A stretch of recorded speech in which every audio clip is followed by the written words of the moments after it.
దిన దశలో నన్నాదుకొని నీ ఆశ్రయపురములో చేర్చుకొని నీ సన్నిధిలో నివసింపజేసితివి.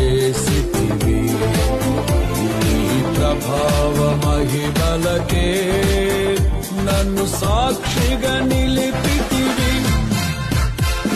వేచియున్న కనులకు నీవు కనువిందే చేస్తావని, సిద్ధపడిన రాజుగా నీవు నా కోసం వస్తావని, నిన్ను చూచిన వేళ నాలో ప్రాణం ఉద్వేగ భరితమై నీ కౌగిట ఒదిగి ఆనందముతో నీలో మమేకమై యుగ యుగములలో నీతో నేను నిలిచిపోదును.